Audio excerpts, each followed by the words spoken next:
Et salut tout le monde, c'est Louis Geoffrey. Et aujourd'hui, je vous retrouve pour la semaine numéro 8 du journal d'Agreg. Semaine numéro 8 qui était donc, si vous êtes en prépa, une semaine de vacances. C'était votre première semaine de vacances de Toussaint. Pour moi, c'était ma dernière semaine de cours, avant les vacances de Toussaint, qui du coup durent qu'une seule semaine. C'était malgré tout une semaine de pré-vacances, c'est comme ça que je l'ai vécu, dans le sens où j'avais aucun examen, rien du tout, aucun euro, aucun DS, bref, rien. Et donc j'ai choisi de essayer directement de me reposer un peu mentalement. Je rappelle ce que j'ai pu dire dans une petite vidéo hors série que j'ai faite en parlant des vacances. Ce qui est vraiment important, c'est de se reposer physiquement, de dormir, et de se reposer mentalement, c'est-à-dire de lâcher tout un tas de trucs que vous vous imposez normalement et d'habitude, et qui sont très importants, mais qu'il est aussi important du coup de savoir lâcher de temps en temps, parce que ça vous demande de l'énergie de les maintenir, et l'énergie, vous l'avez pas de manière infinie. Donc par exemple, se coucher tôt le soir pour moi, ça me demande un peu de charge mentale, parce que d'habitude je me couche pas à 23h. Or il faut que je me couche à 23h si je suis en agrég, pareil en prépa. Et donc c'est un truc qui me demande un peu d'énergie. C'est donc important de temps en temps de lâcher un peu de lest à ce niveau-là, et précisément en vacances, de me laisser me coucher un peu plus tard. C'est ce que j'ai choisi de faire dans cette semaine de pré-vacances, où du coup j'allais en cours la journée, et je considérais que c'était déjà bien assez de travail, donc j'ai pas fait grand chose de plus. Je me suis du coup surtout reposé mentalement, plus que physiquement, parce que j'aurais pu me coucher mes gâteaux, mais je l'ai pas fait. Donc du coup, j'ai fait plein de trucs à droite à gauche, ce qui m'a beaucoup détendu, mais pas reposé, donc c'est important de dormir aussi. Ce qui veut dire que j'ai jamais bossé le soir, hein. Je suis sorti tous les soirs, c'était génial. À chaque fois, j'ai des petits trucs à droite à gauche, hein. Mais c'est important, même si vous êtes pas encore tout à fait en vacances, mais que vous savez que vous pouvez vous permettre de lâcher un peu de lest, lâcher du lest de cette manière-là. Donc n'hésitez pas à aller faire un peu plus de sport, à aller marcher un petit peu, à sortir au resto avec vos potes un soir. C'est des choses qui marchent bien. Bref, en gros, à casser un peu des interdits que vous vous mettez d'habitude. Ou en tout cas des choses sur lesquelles vous êtes frustré. Ça peut pas forcément être des gros interdits, hein, mais en tout cas, voilà, des choses qui vous frustrent. Ça peut être important de les lâcher un peu. Donc je vous encourage vivement à le faire. Et pourtant, j'ai pas grand chose à raconter cette semaine, parce que il s'est pas passé grand chose, hein. Enfin, à moins que vous voulez que je vous raconte tous les gens avec qui j'ai mangé au resto et tout, bon, c'est pas très important. Mais il y a un truc qui est important, qui est une réflexion que je me suis faite cette semaine-là, d'où le fait que la vidéo va être assez courte, c'est le fait qu'en fait de temps en temps, c'est important de garder, et justement de pas lâcher certains trucs. En gros, si c'est pas très clair, certaines contraintes que vous vous mettez au quotidien parce que vous êtes en prépa ou en agrég, c'est important, je pense, de temps en temps, de pas les lâcher. Et en fait, de jamais les lâcher. Donc vous vous mettez plein de contraintes, il faut de temps en temps en lâcher plein, parce que comme ça vous rechargez votre énergie, mais en parallèle, il y en a quelques-unes que c'est important de jamais lâcher. Pourquoi? Et des exemples, comment choisir lesquels ne jamais lâcher. Évidemment, c'est pas des vérités générales, hein, que je suis en train de traduire là. C'est un truc que j'ai remarqué que je faisais, et en fait, en y réfléchissant un peu, je pense que ça me donne, enfin bref, que ça me donne certains avantages. En tout cas, ça crée certaines choses positives pour moi. Peut-être que ce sera pas le cas pour tout le monde, hein, donc c'est purement une petite réflexion que j'ai eue, et ça n'engage a priori que moi. Mais ça peut servir pour d'autres gens. Je vais prendre un exemple précis. Donc on l'a dit, me coucher tôt, pour moi c'est vraiment relou. Et donc en effet, semaine de pré-vacances, je me couche un peu plus tard. Et semaine de vacances, je me couche tard. Bon, voilà, parce que pour moi c'est important de pouvoir lâcher du lest de temps en temps. Mais il y a aussi certains trucs que je m'interdis.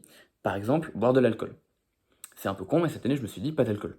Alors on est d'accord, hein, c'est pas ça qui va changer ma vie, reste que, c'est pas ça qui va changer toute mon année. J'étais pas de base un très gros consommateur d'alcool, et on va pas se mentir, c'est pas une bière par semaine, en moins, qui va changer vraiment comment va se passer cette année.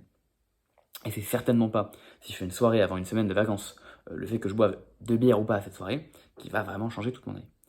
Et pourtant, c'est justement parce que c'est un truc qui demande très peu d'énergie à moi, parce que je suis pas un gros buveur de base, que c'est important de le maintenir tout le temps. Parce que donc, qu'est-ce qui se passe? Je suis en soirée, on me propose de boire, je dis non.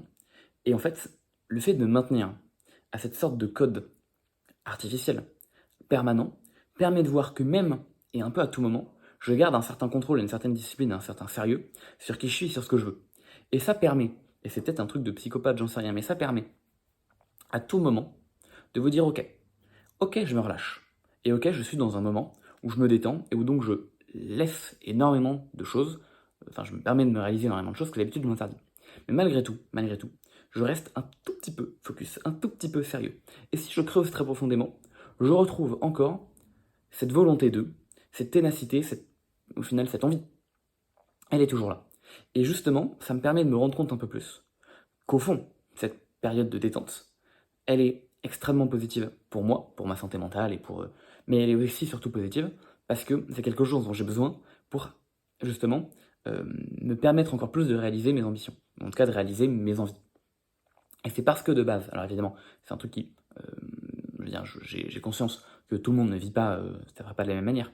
Mais en gros, pour prendre un truc un peu concret, si vous êtes en prépa, que votre objectif, c'est de réussir du mieux que vous pouvez votre prépa, que du coup, pour ça, vous vous mettez tout un tas d'interdits, qui vous demandent de l'énergie et que vous laissez de temps en temps dans le but de vous recharger, et ben ça permet d'en garder quelques-uns.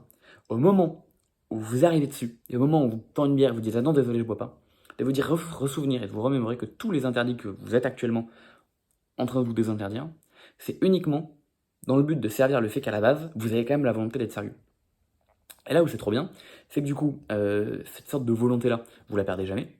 Mais en plus, à titre personnel, je m'amuse encore plus dans les périodes de détente. Parce que j'ai conscience que c'est pas le cheat meal que je suis en train de m'autoriser, mais c'est vraiment un truc qui me permettra d'être encore de plus réaliser l'objectif que je veux réaliser. Donc voilà, hein, peut-être c'est bien d'en parler de ça. Ok, je vais reprendre un autre exemple au cas où c'est pas assez clair. Vous êtes en train d'essayer de préparer une compète de muscu. Du coup, vous êtes là, vous rationnez absolument tout ce que vous mangez et vous vous autorisez un cheat meal par semaine. La grande différence entre le cheat meal par semaine et les périodes de détente, c'est que le cheat meal, c'est fondamentalement un truc où si vous étiez capable de l'éliminer, ce serait juste mieux. Mais vous en avez besoin parce que charge mentale. Ces périodes de détente-là, c'est vraiment un truc, c'est à la fois charge mentale évidemment, mais si vous le faites pas, vous réussiriez moins bien. Vous voyez un peu ce que je veux dire? Donc c'est vraiment en fait une partie complète de votre formation, une partie complète de le fait que vous vous adonniez et que vous donniez du cœur à ce que vous êtes en train de faire.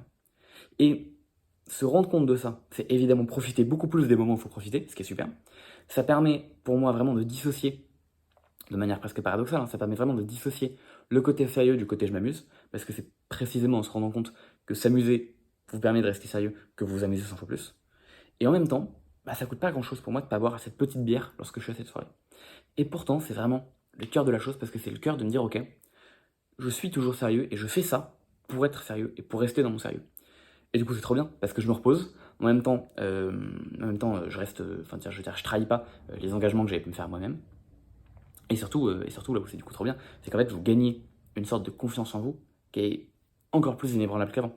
Parce que vous êtes encore plus fier de vous de faire cette soirée. Parce que malgré tout, bah, vous réalisez que cette soirée, vous la faites parce que vous êtes sérieux. Je sais pas à quel point c'est clair, c'est peut-être un peu brouillon, c'est pas non plus le truc le plus primordial du tout, du tout. Si vous voulez boire une bière en soirée, buvez votre bière en soirée. Évidemment, l'alcool est à consommer avec modération, hein, bien sûr, soyons des gens respectueux, des gens sérieux, mais vraiment, soyons des gens responsables surtout. Mais vraiment, si vous voulez boire cette petite bière, buvez cette bière.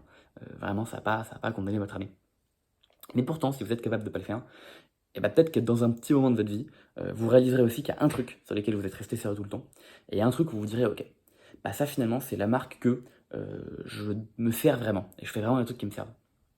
Et du coup, moi j'insiste, mais en termes de ce que ça donne, parmi les choses positives que, à titre personnel j'en tire, c'est vraiment une confiance qui, du coup, ne fait que s'accroître, et surtout presque un remerciement à soi-même, de se dire, bah voilà, il semblerait que vraiment, même dans les moments les plus, voilà, je reste en accord avec ce que je veux, et en accord avec je sais pas, les promesses, la discipline que j'avais voulu m'imposer. Et ça, c'est trop bien. Et donc voilà, bah voilà, si jamais c'est des choses que vous avez peut-être pu ressentir, sans le mettre en mot de cette manière-là, peut-être ça peut vous aider un peu à vous rendre compte de tout ça. Et évidemment, ça reste, je le précise, très très marginal. Mais bon, je raconte ce que je peux parce qu'il s'est pas passé grand-chose dans ma semaine. Mais c'est vraiment un truc, je pense, qui peut être très mineur, mais vous aider un tout petit peu. Enfin bref, bah voilà, écoutez, moi je vais pas vous déranger plus longtemps, hein, sinon le reste de la semaine j'ai rien foutu. Je suis parti en vacances le jeudi midi, voilà, trop bien. Sur ce, je vous souhaite une très bonne fin de semaine, et puis moi je vous retrouve du coup pour la semaine 9, qui est une semaine où j'ai probablement peut-être encore moins de trucs à dire, parce que j'étais en vacances, voilà, donc ça se trouve il n'y aura pas de vidéo semaine 9, je vais voir, je ferai peut-être qu'une vidéo pour la semaine 10. Sur ce, je vous souhaite une très bonne journée, et je vous dis à la prochaine. Allez, bye!